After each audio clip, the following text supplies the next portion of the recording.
Last time ഒരു animated ഫ്രെയിമിൻ്റെ reel post ചെയ്തപ്പം 2-3 പേര് പറഞ്ഞു യെസ് ട്യൂട്ടോറിയൽ. അതൊരു സഡൻ സർപ്രൈസ് ആയിരുന്നെങ്കിൽ പോലും ഇതാ നിങ്ങൾക്ക് മുന്നിലേക്ക് ആ ട്യൂട്ടോറിയൽ. ഇനി നമുക്ക് മെയിനായിട്ട് വേണ്ടത് ടോൺമി എന്ന് പറയുന്ന ഒരു ആപ്പാണ്. ഈ ആപ്പിൻ്റെ സഹായത്തോടു കൂടിയാണ് നമ്മൾ നമ്മുടെ ഇമേജസിനെ എന്തായിട്ട് മാറ്റുന്നത്, കാർട്ടൂണൈസ്ഡ് ഇമേജസ് ആയിട്ട് മാറ്റുന്നത്. വളരെ ഈസി ആയിട്ട് ഗാലറിയിൽ സേവ് ചെയ്യാം.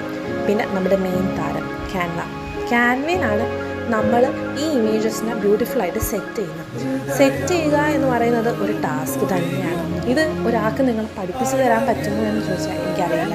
ചിലപ്പം ചെയ്ത് പഠിക്കുമ്പോഴായിരിക്കും നിങ്ങൾക്കത് കുറച്ചുകൂടെ എഫിഷ്യൻ്റായിട്ടും കുറച്ചുകൂടെ സ്പീഡിലായിട്ടും ചെയ്യാൻ സാധിക്കുന്നത്. ക്യാൻവയിൽ ഡൗൺലോഡിംഗ് ആണ് പിന്നെ ആൾക്കാർ കുറച്ചുകൂടെ ഡൗട്ടായിട്ട് പറഞ്ഞിരിക്കുന്നത്. അത് വളരെ ക്ലിയർ ആയിട്ട് ഇതിനകത്ത് കാണിച്ചിട്ടുണ്ട്.